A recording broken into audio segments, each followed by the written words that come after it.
السلام علیکم ورحمۃ اللہ۔ بسم اللہ الرحمن الرحیم۔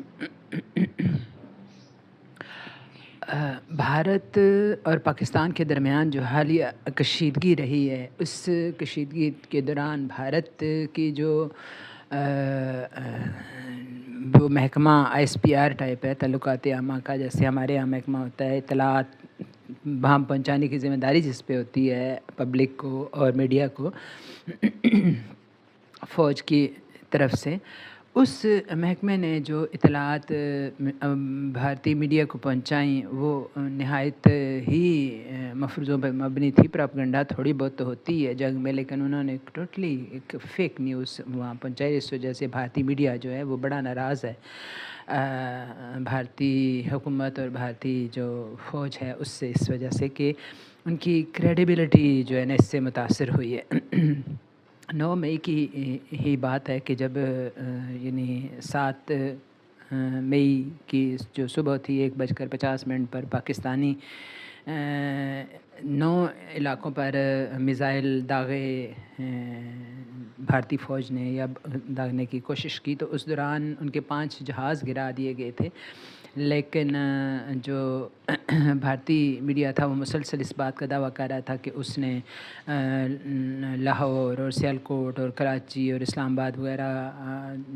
جیسے 5 جو شہر ہیں اہم پاکستان کے، ان پہ قبضہ کر لیا ہے، اور ان کو مکمل طور پر یعنی انہوں نے دعویٰ کیا کہ یہ جو باقی اسلام آباد کے علاوہ 5 شہر ہیں ان کو نیست و نابود کر دیا گیا ہے۔ اور اسلام آباد پہ بھی انہوں نے دعویٰ کیا کہ وزیر اعظم ہاؤس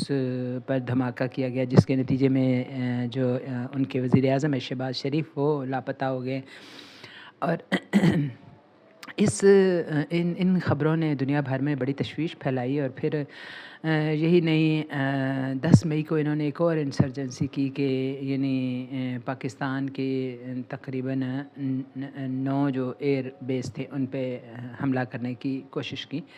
اور پاکستان اس سے پہلے بھی 5 جہاز جو ہیں ان کے گرا چکا تھا، اور ان کے ہم جو 7 مئی کو، اور اس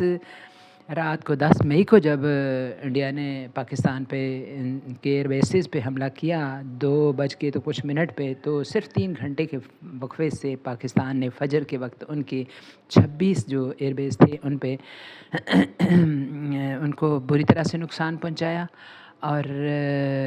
جو ہیں ان کا جو اودھمپور کا خاص طور پر ایئر ڈیفنس سسٹم تھا جو کہ 1.5 ارب سے خریدا گیا تھا کچھ ہی سال پہلے، اس کو مکمل طور پر تباہ کر دیا۔ تو یہ